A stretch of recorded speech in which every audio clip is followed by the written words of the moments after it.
Assalamualaikum warahmatullahi wabarakatuh. Alhamdulillah rabbil alamin wa bihi nasta'in wa nusalli wa nusallim wa nubarik ala nabiyyina Muhammadin wa alihi wa sahbihi ajma'in wa ba'du. Ikhwani wa akhwati fillah, para pemirsa Roja TV dan para pendengar radio Roja yang dimuliakan oleh Allah Azza wa Jalla. Semoga Allah menerima amalan-amalan yang kita lakukan di bulan Ramadan yang telah berlalu, dan semoga Allah memberikan kesempatan kepada kita untuk bertemu dengan Ramadan di tahun-tahun selanjutnya. Kembali kita melanjutkan permasalahan muamalat setelah sebelumnya selama Ramadan kita mengkhususkan membahas tentang zakat dari syarah Umdatul Fiqh yang ditulis oleh Profesor Dr. Abdullah bin Abdul Aziz Al-Jibrin. Kembali kita membahas tentang muamalat sampai bab khiyar al-aib, opsi bila terdapat cacat pada barang. Sebelumnya telah kita jelaskan bahwa bila seseorang membeli barang dan ternyata ada cacatnya, dia memiliki beberapa pilihan. Di antaranya barang dikembalikan, uang diambil penuh, berarti tidak ada akad. Atau kalau dia ridho, barang dia terima dan uang tidak dia tarik, selesai. Atau yang ketiga, menurut sebagian para ulama, bisa dia barang tidak dikembalikan tetapi dia minta selisih antara harga barang yang kondisinya baik dengan kondisi cacat. Bagaimana kondisinya bila barang tersebut hilang atau lenyap dan dia menemukan aib sebelum dia membeli barang, umpamanya kendaraan roda 4. Ya, setelah dia beli, dia menemukan ada aib atau cacatnya. Mungkin mesinnya atau apanya, bodinya bekas tabrakan atau apa. Kemudian dia ingin melakukan 3 opsi tadi. Mengembalikan, uang diambil, atau redho. Kalau redho nggak ada masalah. Yang kedua, atau dia ingin meminta selisih kompensasi antara barang yang bagus dengan barang yang cacat. Qadarullah, barang hilang atau lenyap, mobil dicuri orang.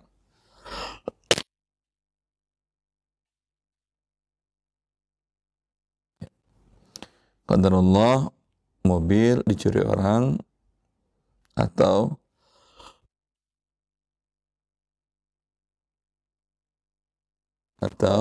terjadi total loss, kecelakaan, masuk jurang dan selainnya. Maka apa yang akan dilakukan? Ini pembahasan sekarang. Qala al-muallif hafizahullah, qala syarih hafizahullah, wa in talifat as-sil'atu aw mutiqa al-'abdu aw ta'adhdhara radduhu falahu arshul aibi li'annahu ta'adhdhara raddul mabi'i fata'ayyana al-arshu. Bila barang yang dibeli yang ada cacat itu lenyap, hilang, atau dia beli budak dan kemudian budak ada cacat dan dia ingin minta kompensasi atau ingin membatalkan, tapi ternyata budak sudah dimerdekakan, ya. Atau ada uzur untuk mengembalikan barang yang sudah dibeli, apa yang bisa dilakukan oleh pembeli? Yaitu dia hanya mendapatkan arshul aib, yaitu kompensasi antara barang yang bagus dengan barang yang cacat. Karena dia tidak mungkin lagi bisa mengembalikan barang tersebut, maka haknya adalah hanya kompensasi. Maka dinilailah umpamanya barang itu cacatnya harganya berapa, kalau harganya bagus berapa, selisihnya itu dijadikan nisbah, persentase untuk menentukan berapa yang dibayar. Dia beli mobil dengan harga umpama 60 juta. Ya. 60 juta. Tapi kemudian dia menemukan cacat pada mobil tadi.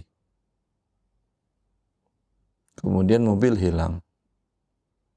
Tentu dia tidak bisa mengembalikan, dia hanya ingin dia untuk minta kompensasi. Maka dia bisa menyampaikan kepada penjual, mobil kamu ini cacat, yaitu begini, begini, begini. Lalu ditanyakan kepada ahlinya, pada appraiser, tim penilai, kata tim penilai, ini kalau harganya bagus, kondisi begini paling harganya 54 juta. Kemudian kalau harganya kondisi seperti yang Anda sampaikan, itu harganya 45 juta. Berarti ada selisih 1/6 antara 45 dengan 54. Maka 1/6 dari 60 juta, 10 juta. Mobil hilang total loss, tapi dia bisa meminta 10 juta dari si penjual. Ya, itu maksudnya. Kita lanjutkan. Waqala Nabi sallallahu alaihi wasallam, dan Nabi sallallahu alaihi wasallam bersabda, la tusurrul ibila wal ghanama faman ibta'aha ba'da dhalika fahuwa bi khairin nadharaini ba'da an yahlibaha in radiyaha amsakaha wa in sakhataha raddaha wa sa'an min tamrin. Nabi sallallahu alaihi wasallam bersabda, janganlah kalian lakukan tasriyah pada unta dan kambing. Tasriyah itu hewan betina yang sedang menyusui anaknya dipisahkan dengan anak, sehingga dia tidak menyusu kepada induknya tadi. Karena tujuannya induknya akan dijual. Maka apa yang terjadi tentu susu dari induk betina tadi menjadi besar, seolah-olah susunya banyak. Itu ketika si penjual menjual, harganya lebih bagus. Ya, maka ini perbuatan ini dilarang oleh Nabi.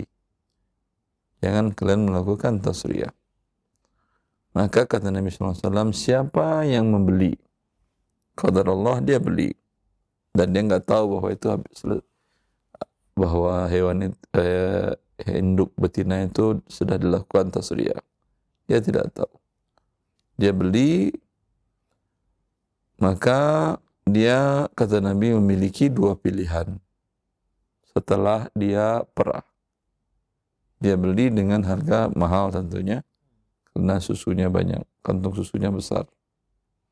Setelah diperah, kempes itu kantung susu. Berarti kan dia tertipu.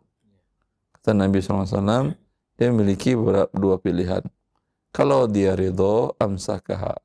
Kata dia, biasa aja ini mah, nggak terlalu signifikan lah harga tipunya. Ya, paling beda-beda 200.000 gitu ya, umpamanya. Dari harga 16 juta umpamanya. Harga pasarannya sih 15 juta sekian, dia beli 16, ya selisih kata dia 200.000, nggak masalah, tidak ada masalah, selesai. Wa in sakhataha raddaha wa sa'an min tamri. Kalau dia tidak ridho, ya walaupun 100-200.000, orang kadang merasa tertipu, itu emosionalnya terganggu. Walaupun angkanya mungkin kecil dibandingkan dengan harga, ya, tapi namanya tertipu, ya. Ada merasa martabat dirinya direndahkan. Itu yang mahal. Apa haknya dia? Kata Nabi, raddaha, dia kembalikan hewan tersebut, indukan tadi, dan hewan dikembalikan, dan dikembalikan beserta hewan itu 1 sok kurma.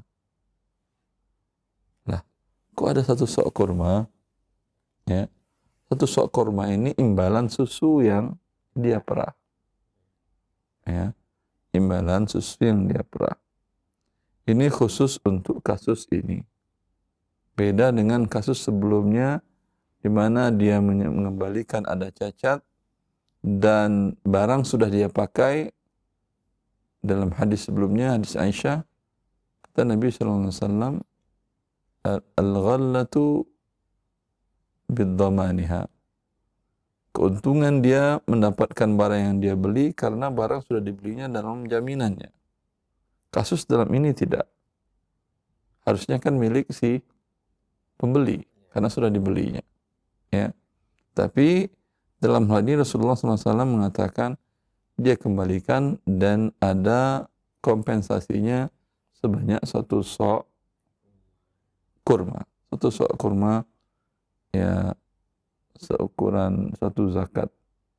Dan itu volume bukan berat. Hadis ini yang menurut mazhab Abu Hanifah Hanafiyah bahwa hadis ini maknanya bertentangan dengan makna umum, kaidah umum dalam muamalat.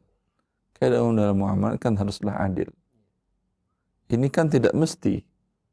Bisa jadi harga susu lagi tinggi, enggak cocok dengan satu sok. Atau bisa jadi susu yang didapatkan cuma dikit, tidak cocok dengan harga satu sok. Ya. Maka mereka tidak menerima hadis ini karena bertentangan dengan kaidah umum. Bukan mereka menolak hadis ini mentah-mentah, tapi ada ta'arud, ada seolah-olah bertentangan antara dua dalil. Ini hadis ini yang kemudian menyebabkan para ulama hadis kemudian meminta kepada Imam Syafi'i, di antaranya guru beliau sendiri Abdurrahman bin Mahdi, agar Imam Syafi'i menulis suatu kaidah cara memahami interpretasi dari Al-Quran dan Sunnah dan dalil-dalil. Kalau sepertinya kan membenturkan dalil hadis Nabi, hadisnya sahih dengan dalil yang lain. Lalu Imam Syafi'i menulis kitabnya Ar-Risalah, yang itu kitab merupakan cikal bakal dari ilmu usul fikih, yang itu merupakan kaidah memahami dalil-dalil dari nasus Al-Quran dan Sunnah. Maka dengan demikian dikenal Imam Syafi'i dengan nama Nasir Sunnah, yaitu orang yang menolong sunnah Nabi Sallallahu Alaihi Wasallam. Karena seolah-olah kaidah Imam Abu Hanifah tadi, Hanafiyah tadi, seolah-olah mereka menolak hadis. Betulnya tidak menolak hadis, karena hadis bertentangan dengan kaidah yang lebih. Namanya kaidah, dalilnya bukan satu. Dalil keumuman, keredoan dan adil dalam transaksi. Ya. Akan tetapi Imam Syafi'i mengatakan ini kaidahnya iya betul, kita terima. Tapi kaidah kan ada pengecualian dalam kaidah. Yang termasuk yang dikecualikan adalah ini. Ya. Dia tidak bertentangan. Secara umum itu betul, tapi kasus ini tidak. Harus ada sa' min tamrin. Karena hadisnya sahih, dia menjadi dalil tersendiri. Dan kaidah itu dibuatkan berdasarkan dalil juz'iyat satu persatu tadi. Bila ada yang keluar, nanti yang keluar ini bila banyak, dia menjadi kaidah tersendiri. Begitu cara para ulama kita membuat kaidah dalam ilmu qawaid fiqhiyah. Kaidah A, namanya innamal a'malu binniyat. Ya. Nanti bila ada pengecualian, bila pengecualian ini banyak, bisa dibuat satu ikat lagi, pengikat, dia menjadi kaidah tersendiri. Ya. Seperti itu. Sama kasusnya seperti ini yang dikatakan oleh Imam Syafi'i. Ya.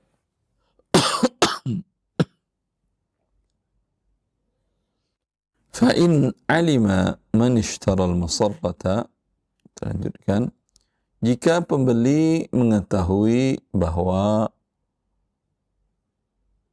hewan yang dibelinya adalah hewan yang sudah dilakukan tasriyah, sebelum dia perah susunya. Kalau tadi dalam hadis kan setelah dia perah. Di sini muallif dan syarih menjelaskan bila sebelum diperah, falahu radduha wa la syai'a ma'aha. dia boleh mengembalikan hewan tanpa harus menambahkan 1 sa' kurma. Pada dasarnya tidak boleh karena akad kan mengikat. Ya. Tapi dalam kondisi ada aib, ada cacat, ya, maka dia boleh mengembalikannya. Ya. Wa kadzalika kullu mabi'in mudallasin la ya'lamu al-mushtari tadlisahu. Demikian juga halnya setiap barang objek transaksi yang mudallas. Mudallas itu yang disembunyikan cacatnya. Kalau tadi kan jelas itu disembunyikan. Harusnya susunya mungkin 1/2 liter, tapi karena dibiarkan 2-3 hari sebelum dijual, ya, membesar kantungnya seolah-olah lebih dari 1/2 liter. Mungkin 1,5. Tapi ternyata diperah, kembali kondisinya pada awalnya. Pembeli tidak tahu bahwa barang tersebut mudallas, disembunyikan cacatnya. Maka dia berhak mengembalikan barang tersebut. Artinya membatalkan transaksi. Mu'allif melanjutkan contoh yang lain. Kajariyatin hammara wajhaha au sawwada sya'raha au ja'adahu au rahan mimma tudaru bil ma' hubisa al-ma'u wa arsalahu 'alayha 'inda ardiha 'ala al-mushtari falil mushtari al-khiyaru baina an yamdi al-bay'a kama huwa duna ziyada wa baina an yafsakhahu qiyasan 'ala al-masarrah.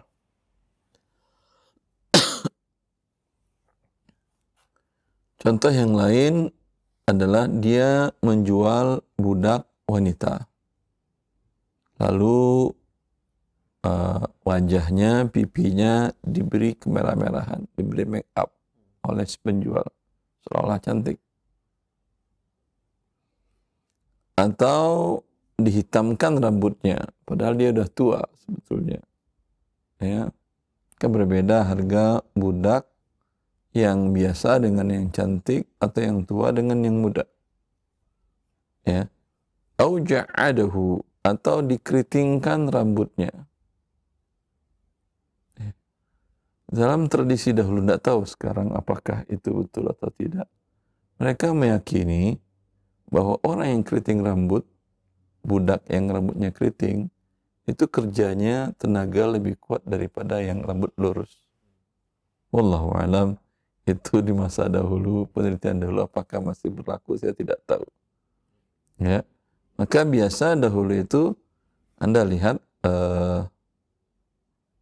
rambutnya dikeritingkan, ya, itu menunjukkan dia memiliki tenaga yang kuat. Ya. Atau sehingga harganya lebih tinggi. Tadi pipi dimerahkan, rambut dihitamkan, kemudian dikeritingkan, terjual dengan harga lebih tinggi. Ya. Atau kincir air. Kincir air sengaja tidak difungsikan. Ditahan air sehingga airnya tinggi, debitnya besar. Wa arsalahu 'alaiha 'inda ardiha 'alal mushtari. Ketika calon pembeli datang, itu air dengan debit besar dilepas sehingga kincir berjalan kencang. Seolah kincirnya bagus. Ya. Ini ya bagian dari tadlis lah. Penyembunyian cacat yang dilakukan oleh orang-orang di masa dahulu. Sekarang mungkin beda kasusnya mungkin. Falil mushtaril khiyaru baina ayyamdiyal bay'a kama huwa duna ziyada wa baina yafsakhahu qiyasan 'alal musarrah. Dalam hal ini, pembeli juga memiliki opsi untuk melanjutkan jual beli, ya, atau membatalkannya. Melanjutkan jual beli tentu tanpa ada pertambahan harga. Kalau ketika dia tahu, ya, atau membatalkannya ya, dikiaskan tentang tasriyah tadi. Kemudian muallif menambah contoh yang lain. Wa min amthilati at-tadlis allati talhaqu bil musarrati ما يفعله بعد باعة التمور والفواكه والخضار ونحوها في هذا العصر من وضع أوراق أو قش أو ألواح أو غيرها مما يأخذ جزءا كبيرا من الصندوق أو المقتل أو غيرهما مما تباع فيه هذه البضائع في أسفل هذا الوعاء ثم يضع البضاعة فوقها ليخيل للمشتري أنه مملوء بضاعة وما يفعله بعد هؤلاء البائع أيضا من وضع البضاعة الجيدة في أعلى الوعاء وضع الرديء في أسفله.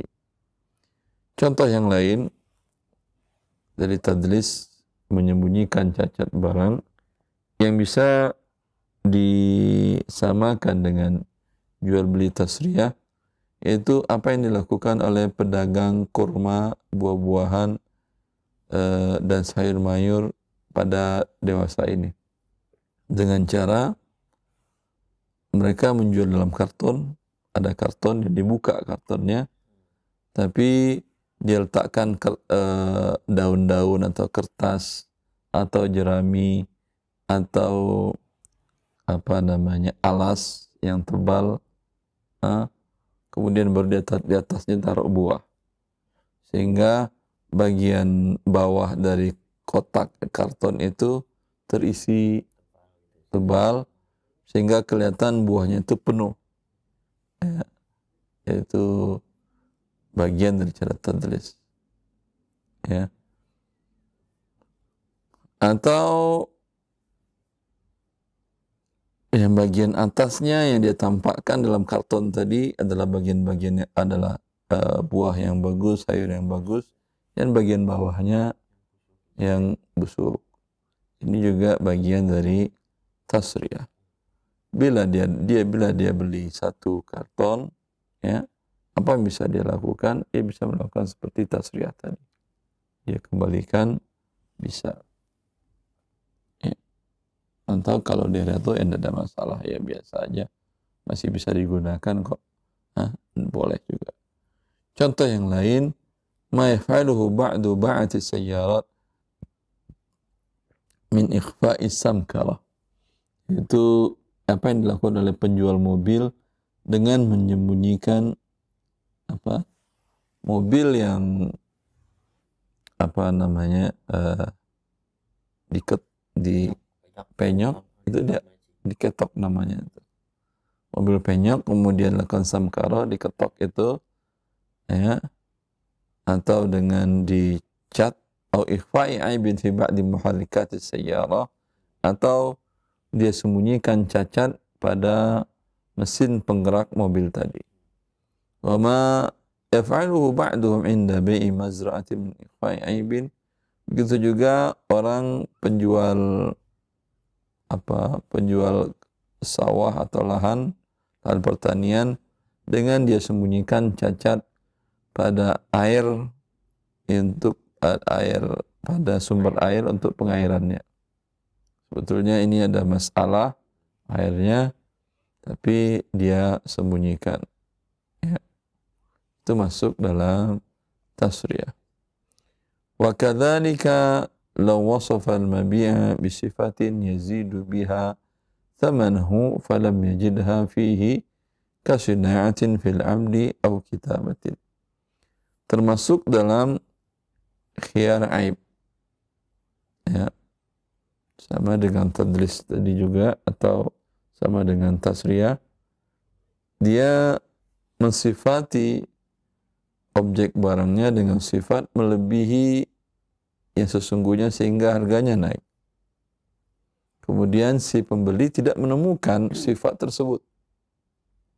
Seperti dia jual budak, dia katakan budak ini punya kemampuan profesi, bisa buat meja, buat lemari, atau dia bisa bertukang, bisa buat rumah, ya. Atau kitabah, atau dia mengatakan budak ini zaman dulu kan dengan tulis tangan. Orang yang bisa menulis tangan di waktu itu profesi yang bagus. Pak Imam Ahmad, beliau seorang nusakh, profesinya nulis untuk biaya hidupnya. Ya. Penulis itu artinya antum kalau zaman sekarang Anda tinggal beli buku banyak di mana-mana. Maka sekarang ada PDF. Zaman dulu tidak begitu.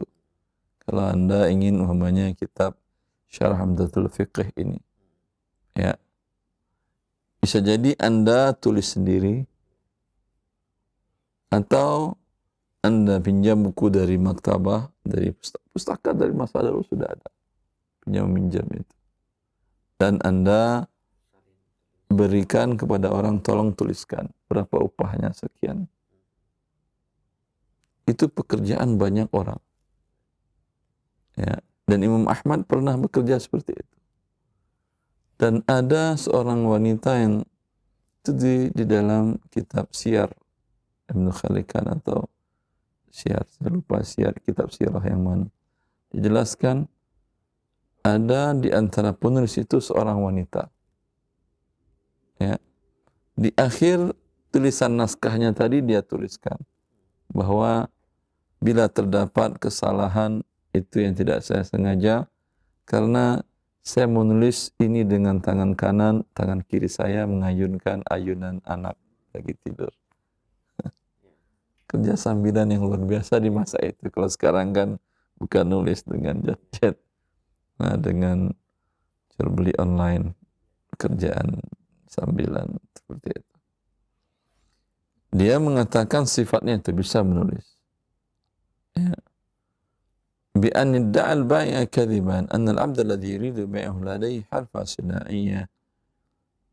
Dengan cara si penjual mendakwakan bahwa budak yang dia jual ini memiliki beberapa keahlian profesi seperti tukang besi atau tukang kayu atau dia tukang bangunan yang ahli atau engineer. Budak insinyur. Masa dulu mungkin. Karena budak itu dapat dari perang. Kalau yang perang itu semua ikut. Mau insinyur, mau dokter, mau profesor. Ya. Atau terjadi apa namanya, negara mereka dicaplok oleh negara, terjadi perang. Ya masa banyak semua itu. Ada profesor dan segala macam bisa dibawa ke kampung. Bisa dijual belikan. Atau dia bisa tulis baca, atau ananda batahamlajah, atau dia mengatakan ini hewan yang aku jual ini, kuda ini jalannya kencang, larinya cepat. Wal fahdu suyudan, atau dia juga mengatakan ini hewan yang aku jual ini fahad. Fahad itu mirip dengan macan tutul, tapi bisa diajarkan. Ini dia bisa mengejar kelinci lalu bawa lagi kemari. Apa namanya itu? Macan buruan, macan untuk bisa berburu. Au muallam, atau dia mengatakan ini macan sudah diajar berburu. Au anna ta'ira musawwatun wa nahwuhu, atau dia mengatakan ini burung ini suaranya bagus dan lain-lainnya, sifat yang sehingga harganya tinggi. Ya. Di mana dia si penjual mendakwakan bohong bahwa hewan tunggangan itu berlari cepat, bagus, kuat, dan hewan macan kecil tadi bisa menangkap hewan buruan, terlatih untuk berburu. Burung yang dia beli suaranya bagus, ya. Atau dia mengatakan ini ayam jagoku ini setiap akhir malam, di akhir malam subuh dia berkokok-kokoknya bagus sekali. Atau ini bulbul itu nama burung. Burung ini suaranya bagus, bulbul ini suaranya bagus. Atau balbab baga, atau beo ini bisa meniru suara manusia. Ya. Fa idza tabayyana anna jami'a ma dzakara al-bai' ma sabaqa ghairu sahih falil mushtari al-khiyaru baina imda'i al-bai' aw raddihi qiyasan 'ala al-musarrah. Ya. Maka bila ternyata setelah dibeli itu spek yang dijelaskan yang menaikkan harga tadi tidak ditemukan, maka pembeli memiliki opsi untuk melanjutkan atau membatalkan transaksi dikiaskan dengan jual beli tasriyah. Ini masih panjang sih, akhi. Kita lanjut atau cukup? Baik. Jazakallahu khairan. Terima kasih atas pelajaran serta bimbingan yang telah disampaikan di kesempatan pagi hari ini. Semoga menjadi tambahan ilmu untuk kita semuanya dan Allah mudahkan untuk kita mengamalkan dalam muamalah kita sehari-hari. Selanjutnya kami berikan kesempatan untuk Anda yang bertanya seputar pembahasan ini. Silahkan mulai sekarang via telepon. Silahkan untuk penelpon yang pertama. Halo.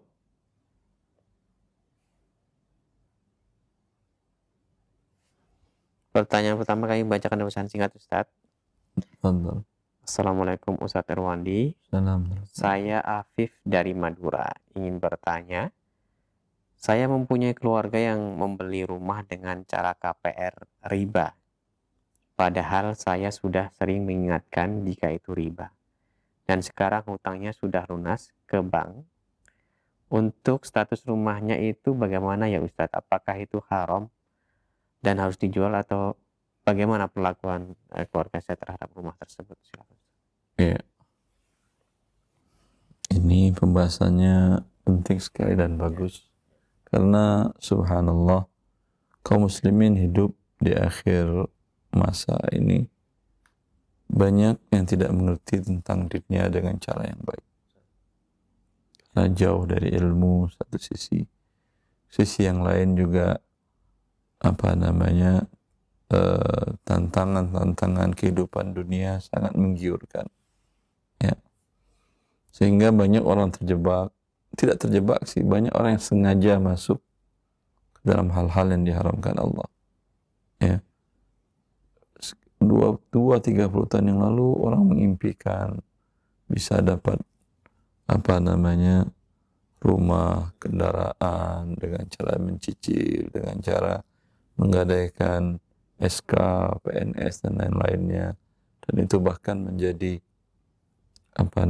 keinginan setiap orang untuk menjadi pegawai negeri karena mendapat fasilitas untuk dapat mencicil segala macam hidup mewah, bahagia, sejahtera menurut mereka.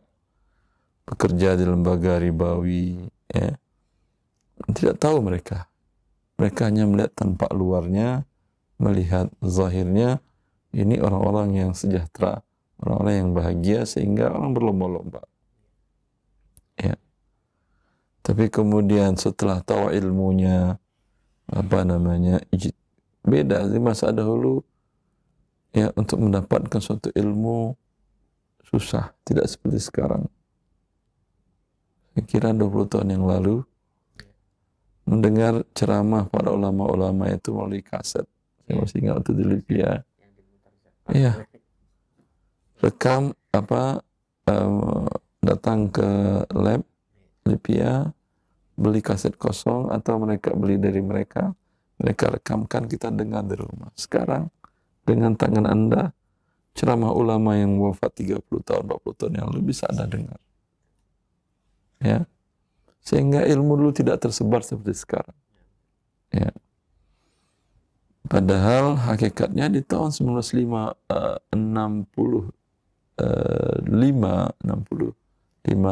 dan bahkan hasil muktamar pertama di tahun 78 dari Liga Dunia Ulama Islam terkumpul dan tergabung dalam Liga Dunia Islam atau dikenal dengan MWL, Muslim World League, bahwasanya lembaga keuangan bank itu adalah riba, bertransaksi dengan mereka adalah riba, dan dalilnya dijelaskan dengan rinci.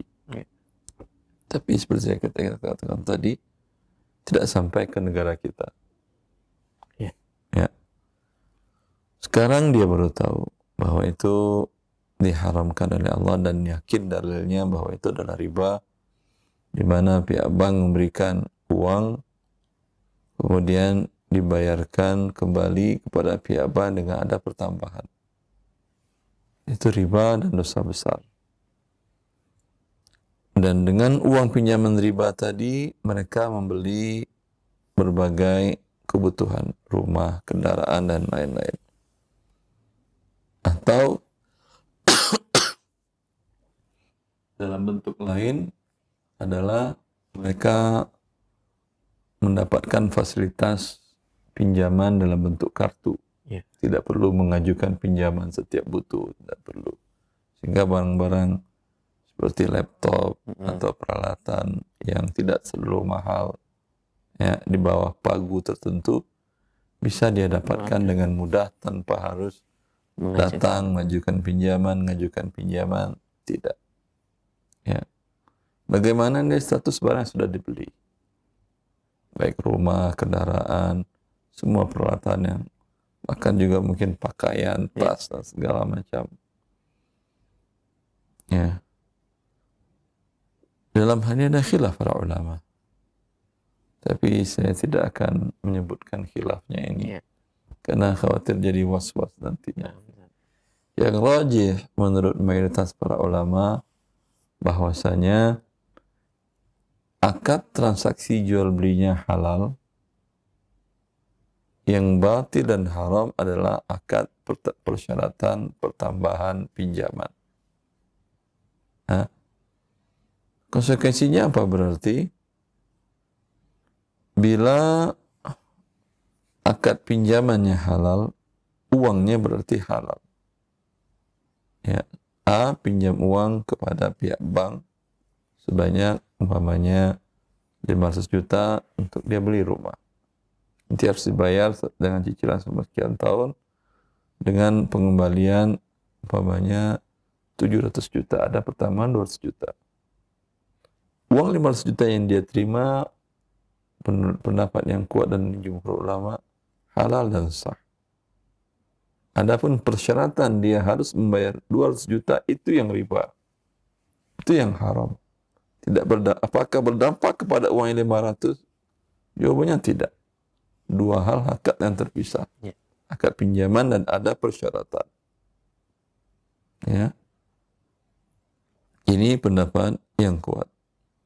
Maka bila sah uang 500 juta ini, dia belikan rumah, kendaraan dan lain-lain. Ya, apakah sah kepemilikannya pada rumah dan barang objek tadi? Jawabannya sah. Ya. Apakah berarti kalau itu boleh pinjam riba? Pinjam riba hukumnya haram. Tapi dalam kondisi Anda tidak tahu tadi, ya, yang pinjamannya halal, yang Anda membayar 200 jutanya, persetujuan dan pembayaran itu riba yang berdosa besar. Kalau qadar Allah Anda tidak tahu bahwa itu adalah haram dahulunya, ya, semoga Allah maafkan karena Anda tidak tahu, karena memang tidak tersiar ilmu di negara kita, maka dosa Anda semoga diampuni Allah. Bila sudah Anda bayar, sudah selesai. Bila belum Anda bayar, masih ada sisa lagi, umpamanya baru dibayar 100 juta dari yang 200 juta pertambahan tadi. Adapun pokok yang 500 juta itu wajib. Ya. Maka yang 100 juta sisanya haram Anda bayar. Intinya, rumah tadi halal milik dia. Mau dia pakai, mau dia jual kembali, terserah dia. Halal. Wallahu a'lam. Baik, Ustaz.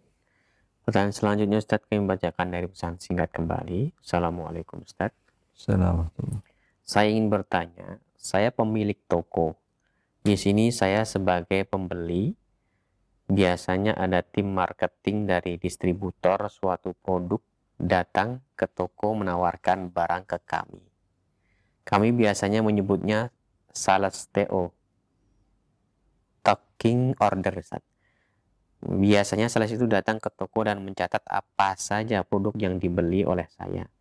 Kemudian setelah beberapa hari, barang yang dipesan datang dan dikirim oleh tim pengantar barang dari distributor tersebut. Dan saya membayarnya saat barang itu sampai dan uang dikasih ke driver tersebut.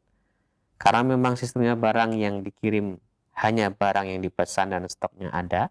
Jika barang yang dipesan stoknya tidak ada, maka tidak akan dikirim dan pembayaran hanya dilakukan saat barang tersebut diterima oleh si pembeli dan dibayarkan ke driver, si pengantar barang distributor.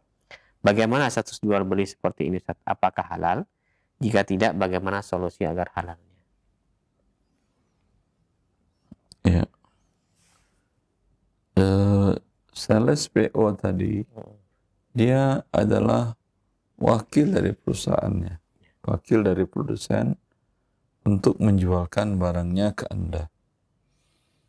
Ya, maka kalaulah barang datang nanti dan uang pun nanti, dan ini bisa masuk dalam kategori be'ul kali bil kali, jual beli hutang dengan hutang, yang ini ijma' para ulama hukumnya tidak sah karena mengandung unsur gharar.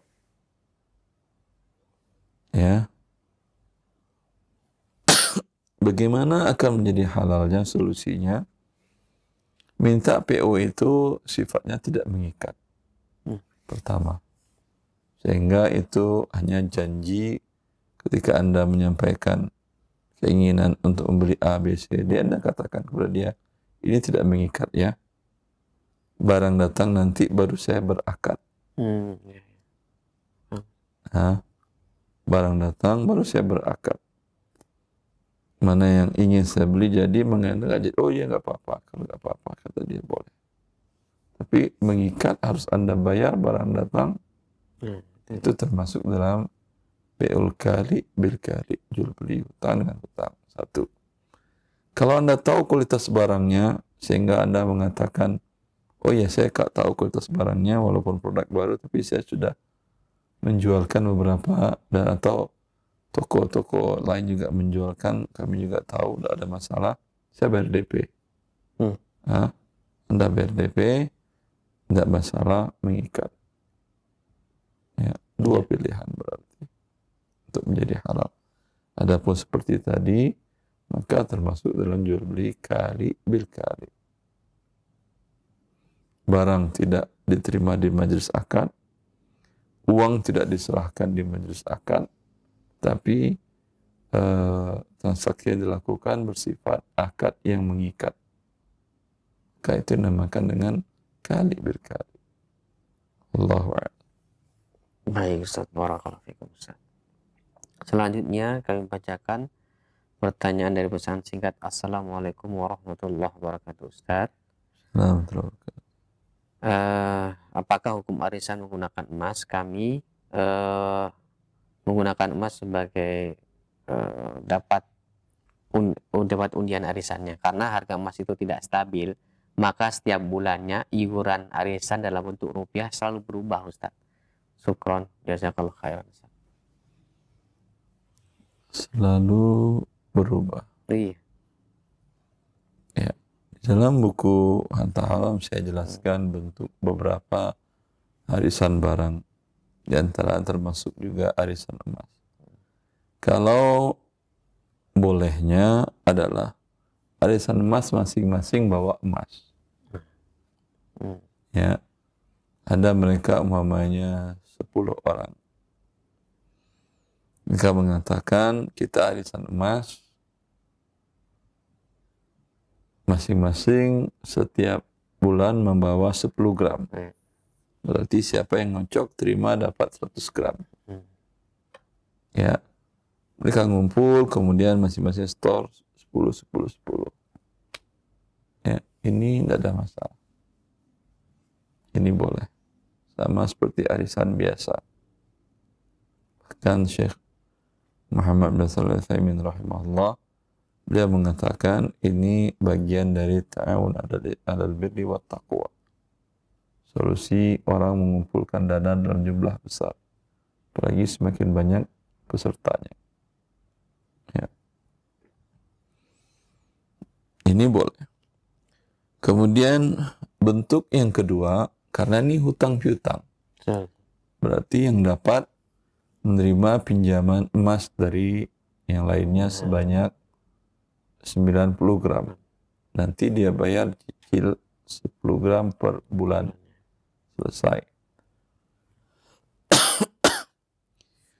Bentuk yang lainnya seperti yang ditanyakan tadi, yang mereka serahkan uang, yang mereka terima emas. Berarti ini utang emas dibayar dengan rupiah. Ya. Utang emas dibayar rupiah. Kalaulah dengan kurs pada saat itu, ya, sama Anda pinjam emas teman sebanyak 100 gram. Ya. Kalau Anda mengatakan sekarang emasnya berapa? Ini emas 1 juta.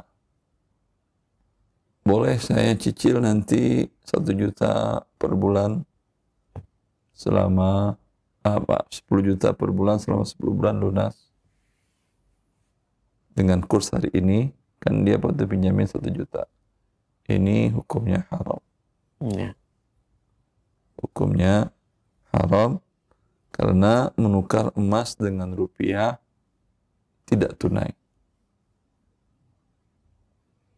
Akan tetapi kalau dia mengatakan saya akan bayar dengan kemampuan saya 10 juta per bulan, kita sesuaikan dengan kurs emas pada saat itu. Mungkin 10 gram, mungkin lebih, mungkin kurang. Ya, berarti dia membayarkan emas dan dia bayar hutang emas itu dengan rupiah pada saat itu. Ya. Ini berdasarkan hadis Ibnu Umar, di mana Ibnu Umar bertanya kepada Rasulullah SAW bahwa dia menjual unta di pasar Baqi'. Terkadang transaksinya dengan dinar, dengan uang emas. Kemudian setelah beberapa orang itu jadi beli, dia bayar nantinya dengan mungkin siang atau sorenya, dia bayar dengan uang perak. Atau sebaliknya, terkadang transaksinya dengan uang perak, uang dirham, dia bayar nanti dengan uang emas. Maka beliau bertanya kepada Rasulullah SAW, maka Rasulullah SAW menjawab, la ba's idza kana bisi'ri yaumiha wa alla tatafarraqa wa bainakuma syai'. Kata Rasulullah, boleh dengan 2 syarat. Pertama, dengan kurs pada saat pembayaran.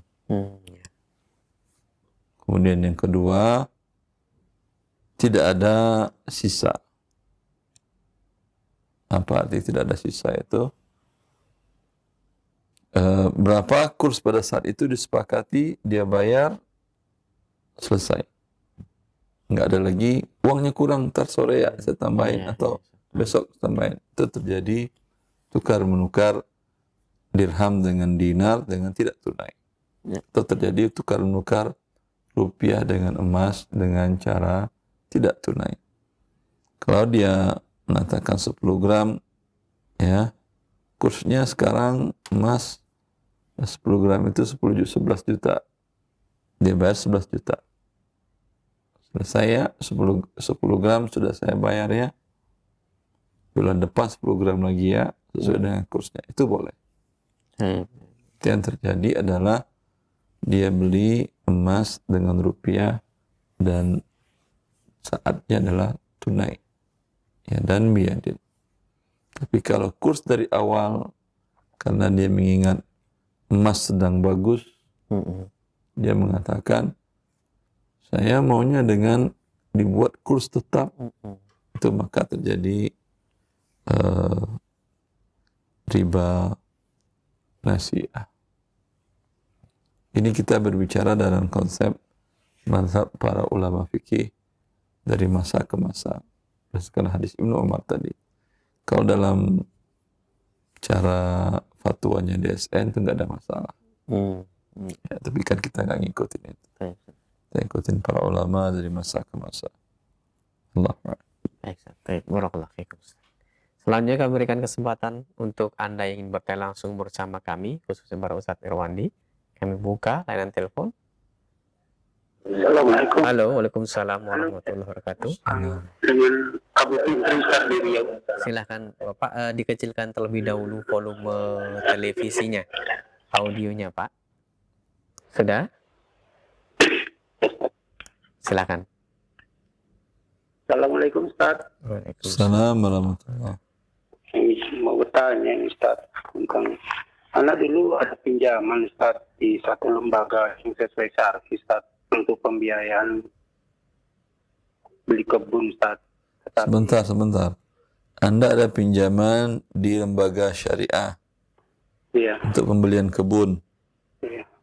Ini kalau dari narasi Anda sampaikan, ini tidak boleh. Tapi bentuknya seperti apa? Anda terima uang dari lembaga tadi atau terima kebun? Terima kebun Ustaz. Terima kebun tidak masalah. Berarti Anda bukan minjam. Anda beli kebun dari mereka dengan cara tidak tunai, begitukah? Iya Ustaz. Itu boleh. Dengan syarat tidak ada denda keterlambatan. Lebih lanjut. Terus ini Ustaz, saya setelah 3 bulan, 4 bulan ini saya hitung mereka ambil terlalu mahal Ustaz. Gitu. Jadi, Mereka jual ke Anda dengan terlalu mahal. iya. Pada waktu dia jual, Anda dalam keadaan sadar atau tidak? Sadar Ustaz. Sadar itu mahal. Mahal gitu. Tapi Sadar. saya butuh, Ustaz. Hah? Saya butuh, makanya saya ambil Ustaz. Gitu. Mahalnya kalau Anda dengan beli tidak tunai dengan cara lain, dengan pihak lain, dengan lembaga lain, selisihnya berapa? Sekitar 1 jutaan, hampiran 1 bulan. Kalau lembaga, sebentar. Itu Anda beli, dia belinya berapa cashnya, dia jual ke Anda berapa? Coba. Anak dulu beli kebun itu 215 juta Ustaz. 250 juta dari lembaga itu. Enggak, dari harga yang sebelum ininya. Tapi anak punya untuk DP-nya 80 juta. Semuanya jadi berapa? Jadi 135 juta itu dijual ke Ana menjadi 179.554. Sekitar 45 juta. Selisih 45 juta dengan pembayaran berapa tahun? 2 tahun setengah Ustaz. 2 tahun setengah 45 dari 170. Itu berapa persen? 30%. 30% 2 tahun. 2 tahun setengah Ustaz. 30% 2 tahun. Inflasi 6 bulan 6%, akhi. Ya, Ustaz. Per kuartal kan, per semester per kuartal 6%. Iya.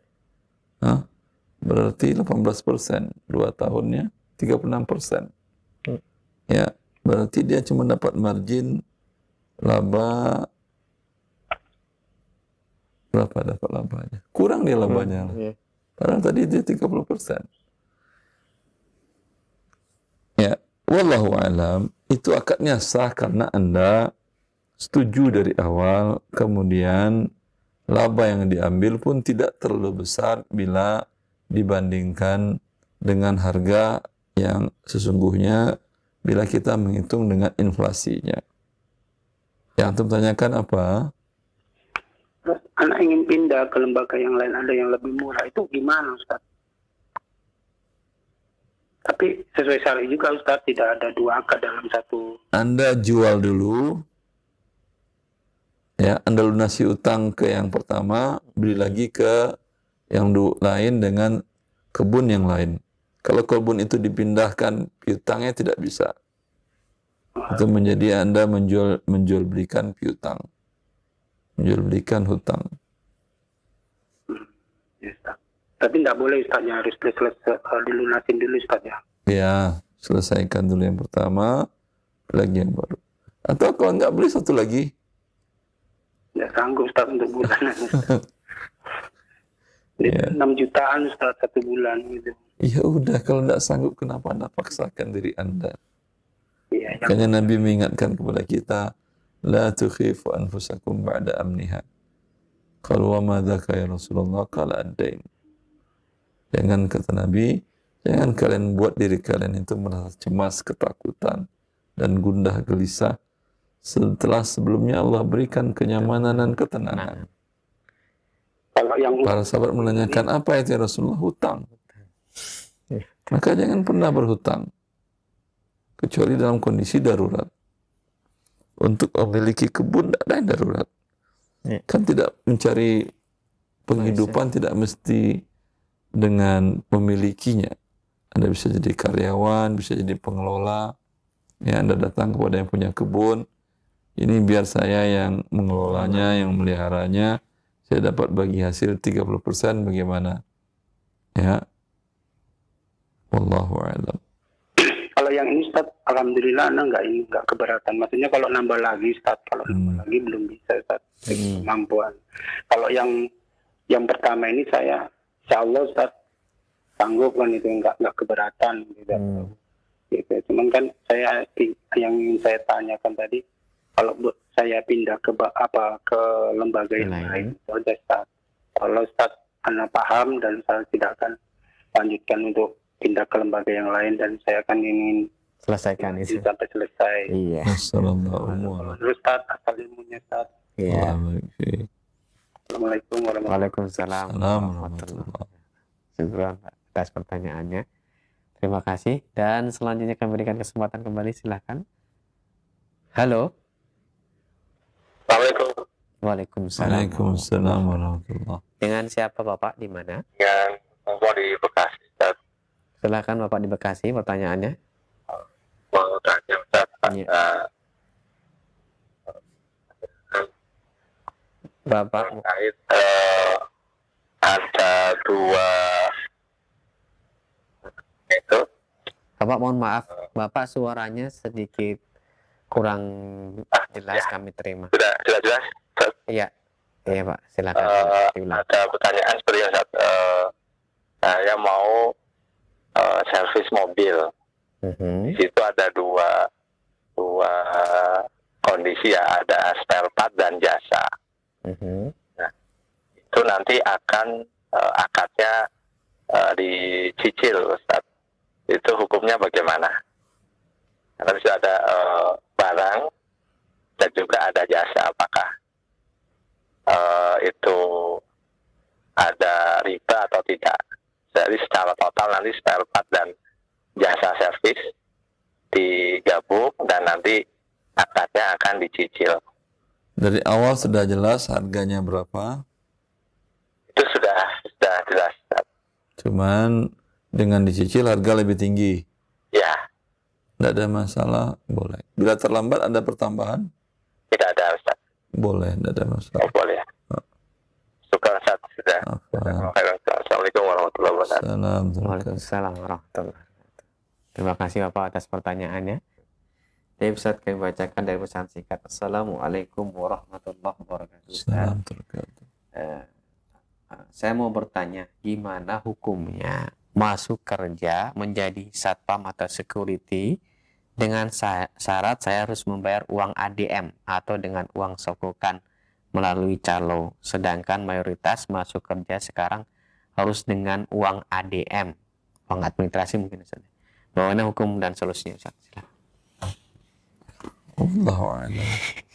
Uang ADM itu maksudnya apa? Nah, Kalau ADM itu dia melalui sebuah lembaga, sebuah usaha, calo untuk mencarikan pekerjaan, hukum asalnya halal. Tapi kalau dimaksud dengan atau umumnya dia melalui outsourcing, di mana outsourcing menggaji dia, kemudian outsourcing menempatkan dia di berbagai tempat, itu halal, nggak ada masalah. Tapi kalau dimaksud dengan ADM itu adalah uang yang diberikan ke satpam yang berada di tempat perusahaan yang akan bekerja atau kepada oknum yang dari perusahaan itu, ini yang dinamakan dengan rishwah yang haram. Ya. Maka janganlah Anda berdosa mencari dosa hanya untuk menjadi satpam. Iya. Ya. Pekerjaan yang lain yang halal banyak. Anda tidak perlu pakai ADM, tinggal datang ke rumah makan, tawarkan jasa cuci piring, ya, dengan imbalan makan hari itu cukup. Iya. Ya. Hari pertama, hari besok mungkin tawarkan jasa bantu ngolah makanan. Nah, hari yang keempat Anda sudah bisa bikin warung baru, sudah ngerti semuanya. Ya. Tanpa bayar uang ADM, tanpa nyogok. Gitu ya. Baik Ustaz, pertanyaan berikutnya dari Susanto di Bekasi Ustaz. Assalamualaikum. Assalamualaikum. Istri ya sudah meninggal, beli emas antam 125 gram dan saya 10 gram. Jadi totalnya 135 gram. Untuk zakatnya tiap tahun kita bayar apa hanya sekali saja Ustaz? Saat ini kami punya hutang sekitar 80 juta. Apakah kami masih wajib bayar zakat untuk emas tersebut? Subhanallah Ustaz. Hutang kalau sudah jatuh temponya, dia akan mengurangi harta yang terkena zakat. Iya. Jadi itu sudah 5 juta, hutang 80. Kalau hutang itu sudah jatuh tempo, jangan ditunda-tunda pembayarannya. Bayarkan sehingga uang dari 125 berkurang, dikurang 20, 135, dikurang 80, tinggal berapa? 50? Iya. 45, tinggal 45 tidak ada kewajiban zakat. Tapi kalau hutang itu Anda cuekin, berarti harta Anda terkena zakat. Sudah itu tempo tapi Anda tidak bayar-bayar, maka uang Anda terkena zakat. Wallahu a'lam. Baik, kami berikan kesempatan kembali, silahkan melalui telepon. Halo. Assalamualaikum. Waalaikumsalam warahmatullahi wabarakatuh. Dengan siapa Ibu, di mana? Dari Amal Hamba Allah, Tangerang Selatan. Pak Ustaz. Silahkan Ibu pertanyaannya. Assalamualaikum Pak Ustadz. Assalamualaikum. Pak Ustadz, kalau anak yang murtad Pak Ustadz, apakah dia masih bisa terima warisan dari orang tuanya Pak Ustadz? Tidak. Ya, terus yang kedua, anak yang sudah meninggal dari Bentar, orang dia tuanya. tidak bisa menerima, tapi bagi saudara-saudarinya yang lain, hendaklah minta dia untuk kembali kepada agama Allah dengan iming-imingan dapat waris. Gitu. Kalau lebih baik dia kembali daripada nggak rugi dua-duanya. Sudahlah warisan nggak dapat, masuk neraka lagi. Kalau dia mau kembali kepada agama Allah, kembali dia mendapatkan jaminan surga bagi orang Muslim, kemudian dapat uang lagi di warisan di dunia. Ya Pak Ustadz. Dan jangan dijadikan itu alat agar dia tidak dapat sama sekali. Iya, malah justru dibalik. Iya Pak Ustadz, jadi dibimbing dapat warisan dia Ya. masuk lagi ke Islam ya Pak Ustadz. Iya, betul. Yang kedua Pak Ustadz, kalau anak yang sudah meninggal dari orang tuanya, duluan anaknya daripada orang tuanya, terus dia yang meninggal ini udah mempunyai anak, apakah dia anak yang ini dapat warisan dari orang tuanya Pak Ustadz? Cucu berarti. Kenapa, Bila Pak? yang meninggal tadi anaknya masih hidup, tapi ada satu anak yang sudah meninggal, begitukah sebelum si bapak yang meninggal tadi, begitu? Kan dia Anak dari yang meninggal ini masih hidup atau tidak? masih hidup Pak Ustadz. Sebentar, meninggal namanya siapa umpamanya? Meninggal soalnya si A gitu Pak Ustadz ya. Nah terus bapaknya kan si B. Nah terusnya si A ini udah meninggal kan sebelum Si B ini bapaknya. punya anak nggak selain si A? Punya. Kalau punya, anak si A tidak dapat, terhalangi oleh anak si... B yang lain ya Pak Ustadz. Ya, betul. Oh ya udah. Makasih Pak Ustadz. Ya. Assalamualaikum. Waalaikumsalam warahmatullahi wabarakatuh. Silahkan kembali, kami berikan kesempatan. Halo. Assalamualaikum Pak Ustaz. Assalamualaikum warahmatullahi. Dengan siapa Bapak, di mana ini? Iskandar Pak dari Kalimantan Timur Pak Ustaz. Silahkan Iskandar pertanyaannya. Pak, ini orang di sini arisan. Ada kalau naik kalau misalnya dia kan arisan goncang Pak Ustaz. Goncang. Arisan apa? Arisan goncang itu kalau ada mau naik, misalnya kalau dia nggak perlu, ada mau beli, dijual Pak Ustaz. Bagaimana itu Pak? Mohon maaf. Dia jual bagaimana? Arisan goncang di sini Pak Ustaz. Kan namanya arisan kumpul uang, misalnya dalam 1 bulan 200.000 satu orang Pak. Terus 200.000 satu orang Pak Ustaz. Dengan namanya ditulis di dalam baru digoncang Pak, siapa jatuh namanya itu yang kena. Oh, dikocok, maksudnya digoncang gitu. Ya, dikocok Pak Ustaz. terus Tapi kalau misalnya naik, kalau dia nggak perlu dijual kepada orang lain, apakah boleh itu Pak Ustaz? dijual dengan harga yang sama atau berlebih? Misalnya ada mau beli misalnya 1 juta, Dia dapatnya berapa? Dia jual berapa? arisannya dapat 10 juta Pak Ustaz. Dia jual 1 juta. Jadi dijual kadang 1 juta, kadang 2 juta Pak Ustaz. 10 juta dijual 1 juta. Iya Pak. Ditambah 1 juta lagi, maksudnya 10 juta dari 11 juta gitu, Pak? Iya, artinya Oh. artinya dijual itu Pak, anunya yang kenanya dia. Yang jatahnya dia itu dijual ke orang lain yang butuh gitu kan, Pak? Iya. Iya. Baru dia beli, bilang aku beli aja 1 juta. Tapi kita nggak berkurang, namanya dijual punya kita itu tadi Pak Ustaz. Ya, ini jelas riba.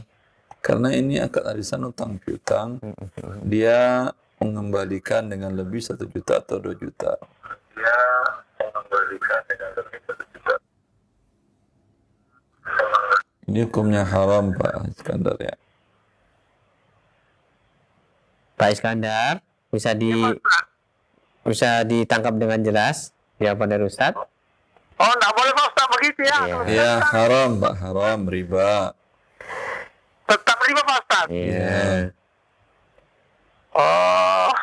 Terima kasih banyak Pak Ustaz ya. Iya. Assalamualaikum. Waalaikumsalam warahmatullahi wabarakatuh.